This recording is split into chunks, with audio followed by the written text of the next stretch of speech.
Okay, so for the National Latin exam, I'm pretty sure I kind of went over this very, very briefly.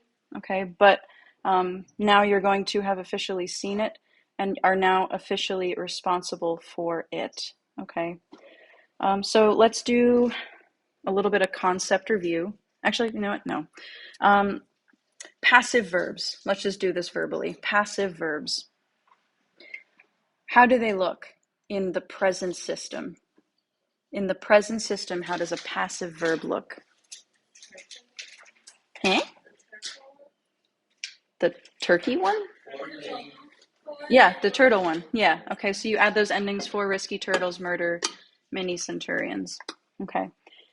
In the perfect system, how do passive verbs look? You have to add on like the third part first. You have to add on the third part of soon I say. Kind of. So it's going to be two words. You have the fourth principal part of any verb plus a form of the verb to be, right? So like amatus sum, I was loved.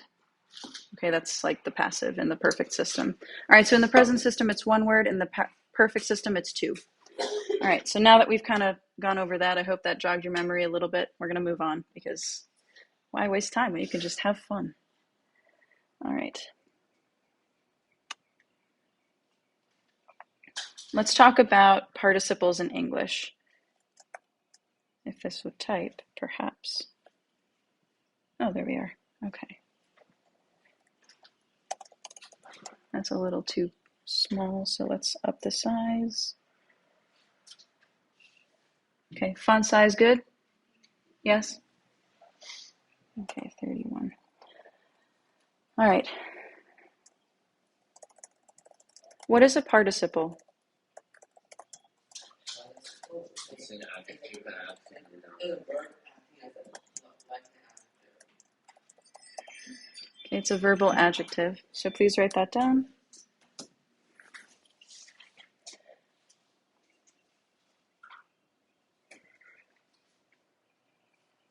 Okay, now there are two types of participles I'd kind of like you to be familiar with, but we're only going to deal with one in Latin today. Okay, let's do this. Why is what? Oh, no, that's not a mat. That's supposed to be an arrow. Sorry, I'll use the equals sign. My bad. Mm-hmm. So like, if it's a verbal adjective, would that be like? I'm confused with the difference between a participle and an adverb. You'll see in a moment. Okay. So in English, we've got present participles. Okay. They end in ing. Right, Tiffany? Yes. Okay. And in English, we have past participles. They end in, there's a whole bunch, so hang tight. Ed, d, t, n, or n. Right, and I put all of those because English is like kind of irregular. It's just a weird language, so I have to put all of those different types in. Okay. Let's do some examples. All right, so this is how it's going to go. I'm going to give you a verb. Yeah. Isn't like a participle like basically a past participle, like basically of the verb's perfect form? Kind of, but not really. Like in English or in Latin? No, I don't know. I'm not qualified to answer that. Okay, so we're going to have like three columns, I guess, if you will. We've got our verb, present participle, and then we're going to have our past participle.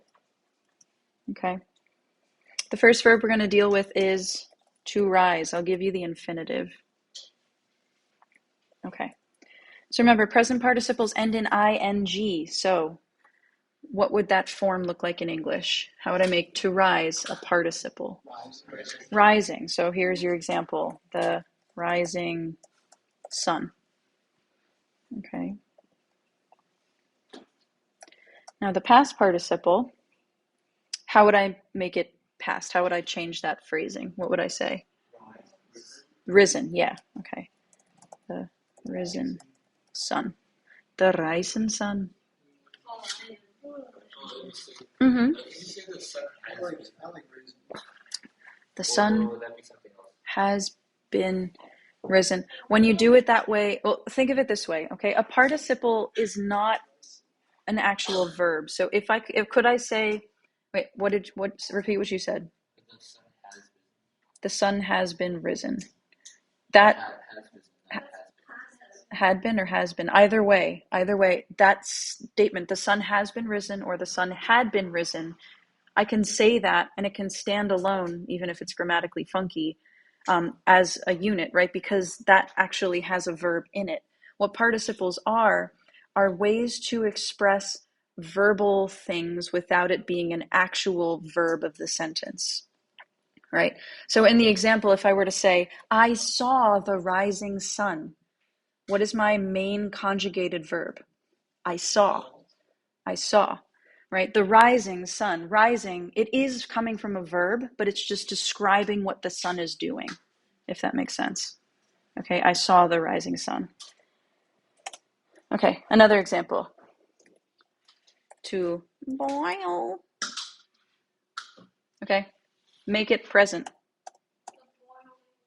Good. Okay, is this bringing back any of your grammar from Scoville Jeffrey time? Yes, yeah, so the past participle would be the boiled water. Good. Wait, I feel like What's up? I feel like the participle is really similar to the wasn't, so imperfect. But again, the wasing is an actual conjugated form. So if I were to say, I was drinking the boiled water, what's my main conjugated verb there? Was drinking, at least in the Latin perspective, right? And boiled is just an adjective telling you what kind of water it is. It was boiled. All right. And basically with participles, it's a describing word. So you could substitute an adjective in for that too, if you wanted to. So I could say the silly sun, or the ugly sun, or the hot water, right? Those are adjectives. And if you can substitute an adjective for your participle, then it's not a conjugated verb, it's a participle. Does that make sense? Kind of to check it. All right, we'll do one more. To break. How would I make it present? The breaking news. Yay. Okay. Yeah, and we don't say this in English, but we're going to say it anyway. The broken news. Yes. Yeah, that sounds funky. The news has been broken all across the land. The eclipse wiped out everybody. Okay, so let's do some identifying in English.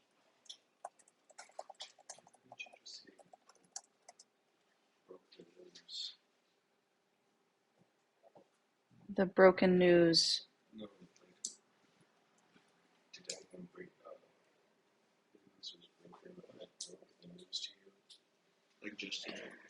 But in the Latin perspective, so think of it this way, if I say I broke the news, I broke is the verb, at least Latin-wise, right? But if I said I heard the broken news, I heard is the main verb, and broken is just describing what kind of news it was. And you can substitute that, you can say I heard the silly news, I heard the funny news, I don't know. I heard the terrible news, because news is never funny or silly, it's usually terrible. Okay. Whoopsie daisy.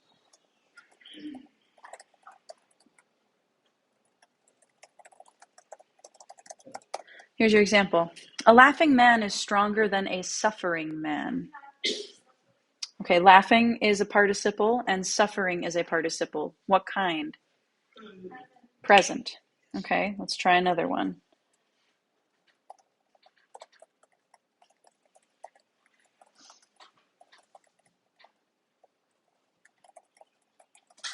You could have just like made us do like no red ink. Oh, but I don't have an account. Otherwise, I would. No red ink. It's kind of weird. That would be really funny. Could you imagine? Do they have like? I thought it was like. Well, I thought it was English. Do they, like, Yeah, I mean, we're kind of doing English right now. no, like no red ink. All right, so if you pick up a starving dog and make him prosperous, he will not bite you. Where's my participle? Starving. Good. Okay. How many verbs do I have here? Pick up, make, and bite. All right, so three. Okay. Let's do maybe one more just for good measure.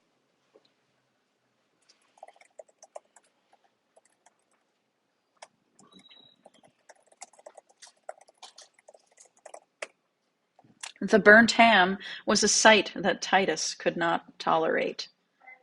Burnt, right? So what's my main verb?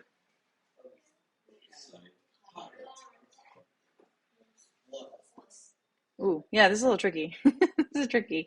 The burnt ham was a sight. Yeah, so we would have the form to be here and could not tolerate. Yeah, that in Latin that would be like two verbs and one infinitive. Gross. Okay, but otherwise burnt, what kind of participle is that? It's a past. Okay.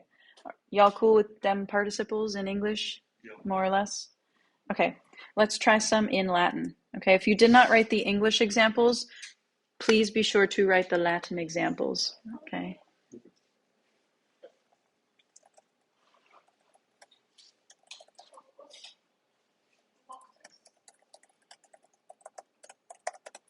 Okay, repeat after me, please.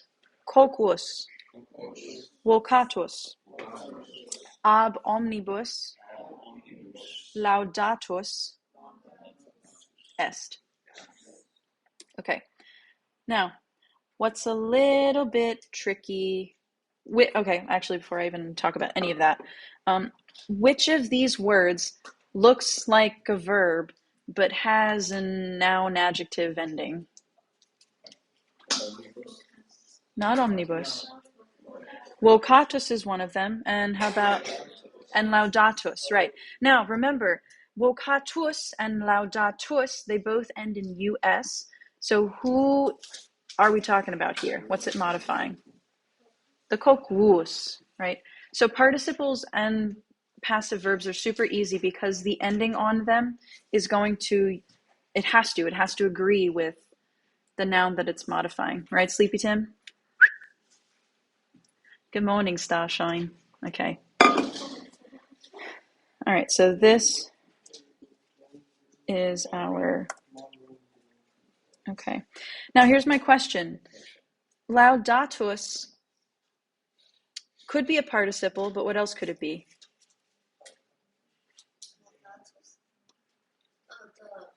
The verb that the adjectives are modifying the noun. It's a consonant. A substantive?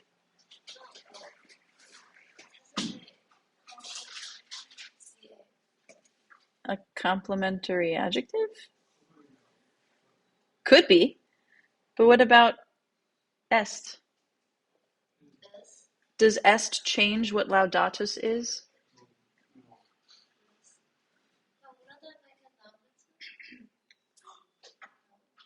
That makes it a verb. It's a conjugated verb. But it's passive.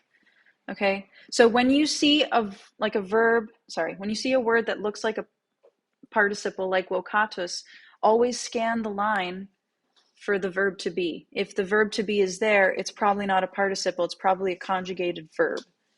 Right? But here we've got two. We've got vocatus and we've got laudatus. Okay, est technically could be applying to both, but if we did it that way, the sentence would not make sense. Okay, so in terms of markup, let's see what we've got. What's my subject? Coquus. Okay.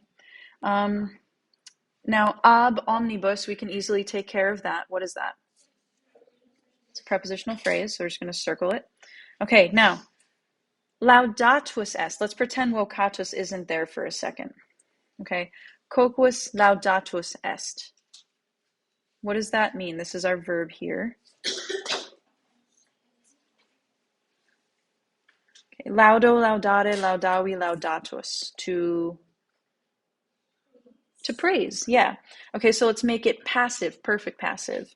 All right, so your translation, the cook was praised. Ab omnibus.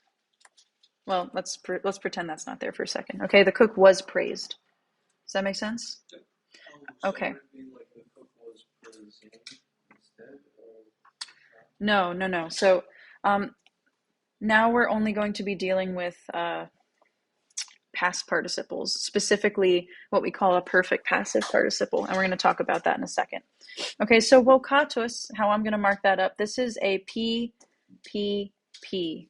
Okay, whenever you see them, mark them up as P, P, P. All right, we'll talk about that momentarily. Okay, now, when you see, let's think about what PPP stands for. Nope, you just made up things. Okay, PPP stands for perfect passive participle. All right, so let's think about what that means for a second. If it's perfect, what time is it happening? In the past, in the present, or the future?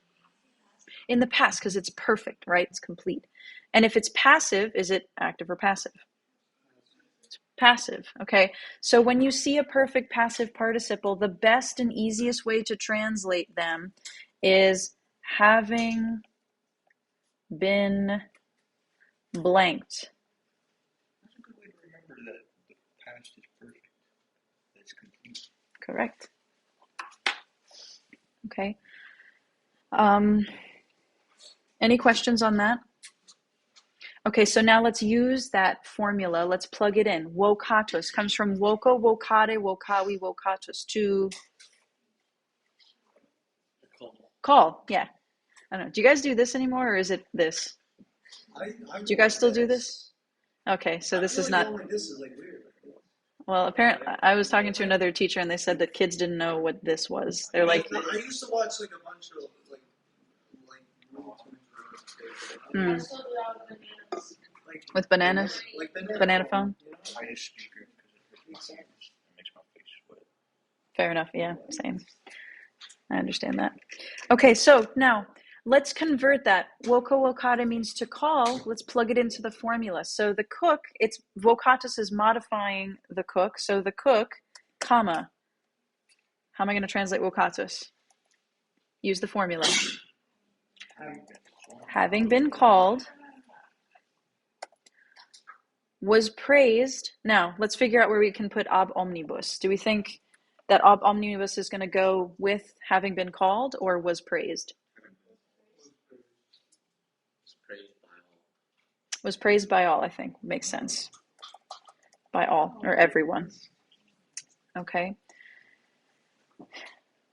So far, so good? Yeah. Okay. Let us try another one. Hey.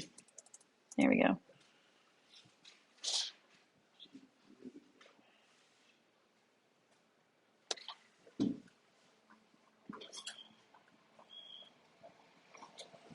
Ah, was that really the only example that I gave?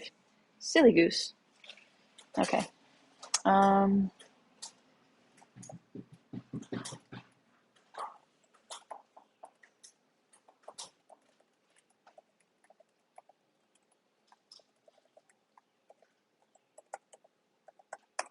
Okay, I'm not putting any punctuation in there because the punctuation would help you. Now, You're going to miss crucial information. Okay. I think we should also like remove the spaces. Since they also provide crucial. Say what? I like remove the spaces. Jason. I actually didn't hear you. I'm working with 50% hearing right now. So For you, that's like Remove 20%. the spaces. Remove the spaces. They give us so Remo- much information. remove the space like this. No. The spaces between the words you read. Oh, like in how? Okay, I see what you're saying. Sorry, I was a little slow, a little late to the party. My bad. Okay, ha ha ha. That was quite funny. Good job. Okay, so let us what? Seriously. I think you should remove the No, spaces. but well, you've already seen the words. Then it would be silly. Then it would be working backwards. We're not doing it. Next time. Next time. Okay. All right. So Aurelia, repeat after me. Aurelia, negligentia, earum, vexata, speculum, eripuit. Okay. Now, based on typical word order, who or what is my subject right now? Aurelia. Okay. So before we even dive into anything else, are there words that look like they are modifying or going with Aurelia? Meaning, like, do they have similar endings or something like that? Okay. Negligenti is probably going with Aurelia in some way. Anything else? Probably vexata. Yeah, because it also ends in an A. Okay.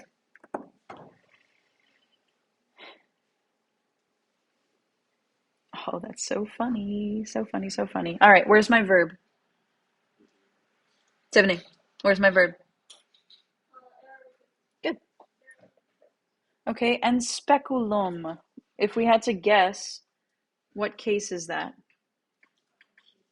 Accusative. So it's probably my direct object. For now, let's just put that down. If we have to change it later, we will. Okay.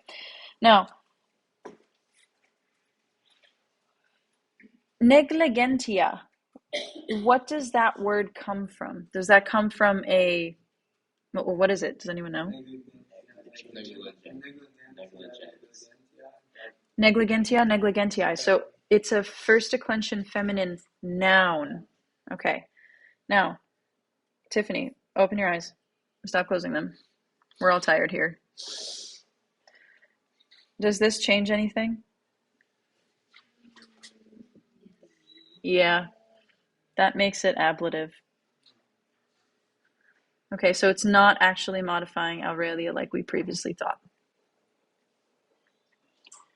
Okay, but vexata still probably is. Vexata, does anyone know where that word is coming from? What part of speech? It could be. To annoy. Okay, vexo vexare. Vexavi vexatus. Okay, so if it's a word that's coming from a verb, man, Tim, you need to stand up, bud. I mean, rise, my friend, rise.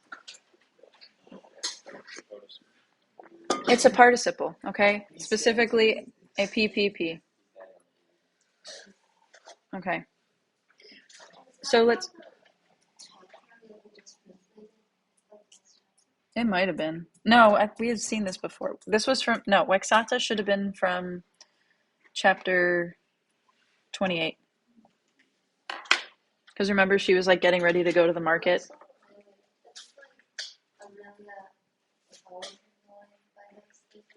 She was annoyed by, well, yeah. Because remember, she's getting ready to go to the market so that she can buy the dormice for this stupid dinner party. And so she's like making sure she looks all pretty, but the slaves, Phrygia and Syrah, are not really up to par with her standards. The ultimate Karen. But hey, if my only outing was to go buy dormice, I'd want to look nice too, I guess.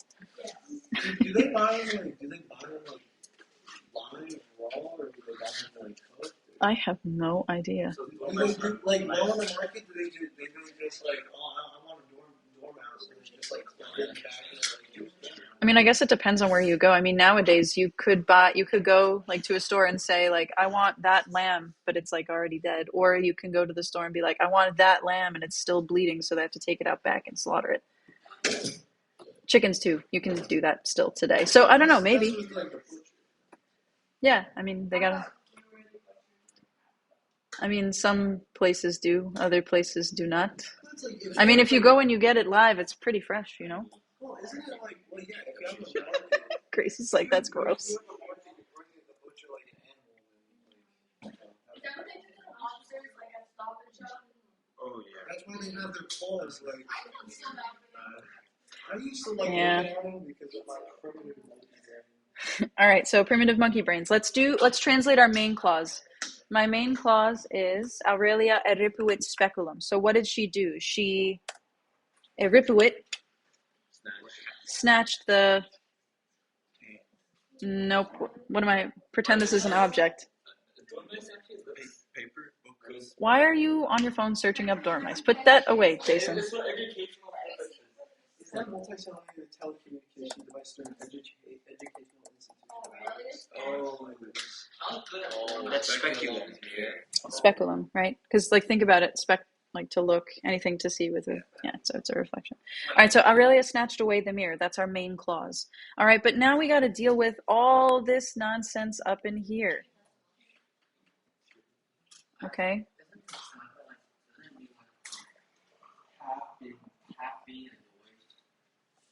Well, Waxata is modifying Aurelia, so let's plug it into our formula. So Aurelia, having been annoyed, now, negligentia is an ablative.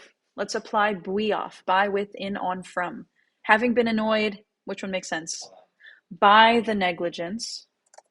Well, let's say by their negligence. Wow, I can't spell.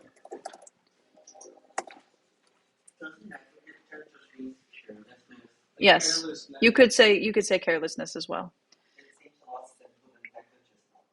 So Aurelia, having been annoyed by their negligence, snatched away the mirror. And in case you were curious, eatum comes from is ea id. It's just genitive. Ooh. Okay. Have Aurelia snatched the. Yeah, that would make more sense in English. That sounds better. Snatched the mirror away.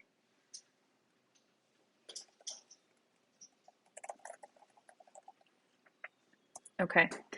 So in terms of grammatical, like talking about grammatical things in Latin, this bit here, this is what we would call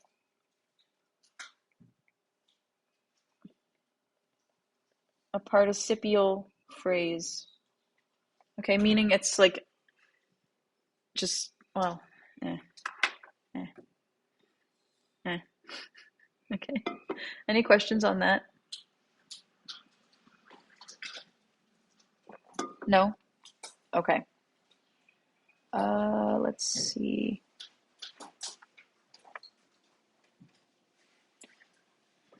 Let's put another, actually, you know what? I think rather than doing that, I would like to,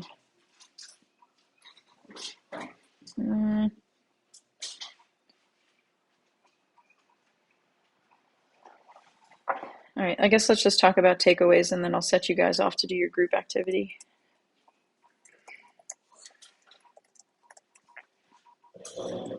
Okay, so your takeaways. Participles are verbal adjectives. All right, but remember, anytime you see a participle, that doesn't necessarily mean it is a participle. You have to be on the lookout for what? To be. Okay, the verb to be will change that. It'll make it a conjugated verb form. Okay, so we'll say the PPP can be used with a helping verb, i.e. sum esse, to form the passive voice. Okay, now remember in Latin 1 when I told you about memorizing your principal parts because one day you're going to need to know them? Yo, Tiffany, stand up if you're going to keep falling asleep.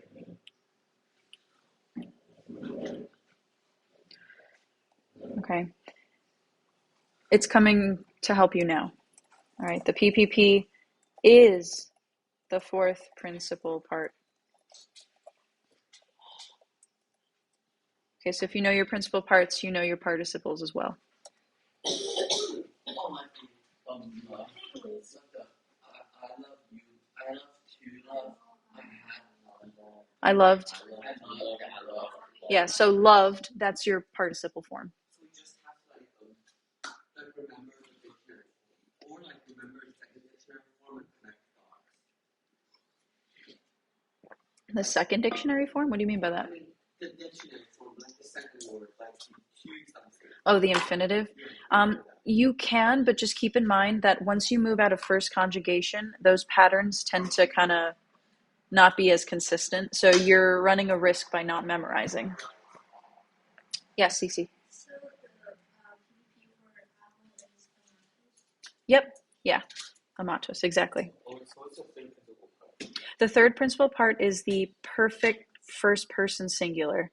I loved, right? Yeah, so it's like ama, we, right? And the endings for the perfect e, isti, it, emis, istis, erant. Yes? Okay, and the third principal part also provides you with your perfect stem. So for the perfect, pluperfect, and future perfect, that's the stem you're going to use for the active at least. Okay, so the PPP is the fourth principal part. Something else fun about it, the PPP, I think I just like saying PPP, is kind of funny, must agree with the noun it modifies in gender, number, and case. Okay, and we saw that before, right? Aurelia, the word having been annoyed, was not vexatus. That doesn't agree in gender. Had to be vexata. Okay. And last thing, the PPP indicates that it happened before the action of the main verb. Okay, this last takeaway is a little confusing. I think for now, just write that down. We'll talk about it when we get to the other participle types. Because what's going to start happening is now that we have kind of a running knowledge of all the tenses, we're going to need to start thinking about relationship, like time relationships between things. All right, so think of it this way. Maybe just briefly for those of you who are able to follow. Aurelia, having been annoyed, snatched the mirror. What happened first? Did she snatch the mirror or was she annoyed? She was annoyed, okay? So because we're using the perfect passive participle, the action of her being annoyed happened before the snatching, right? If I were to say, I heard the broken news. What happened first? Was the news broken or I heard it? The news was broken, okay? So it had to happen before I heard. The news had to be broken before I heard it. Okay, so that's what I mean by time relationship. Does that kind of make sense? Okay. Same thing with present participles, right? I drank the boiling water. What's the time relationship there? Is the water still potentially boiling while I'm drinking it? Yeah, it would be different if I said I drank the boiled water. The water had to be boiled first. But if I say I drank the boiling water, it's happening contemporaneously. If you said like I drank the boiling water, like your contention suggested that you're like when the water is boiling, you this. Yep. But for boiled water, like it's like you either like if you have any kind of current, so like the water finished boiling and you drink it immediately afterwards, and like the water finished boiling and finished cooling and you drink it. Yep, and it could be either of those.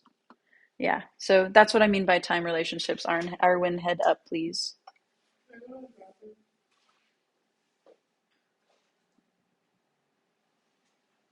Only if you wear your dry suit today.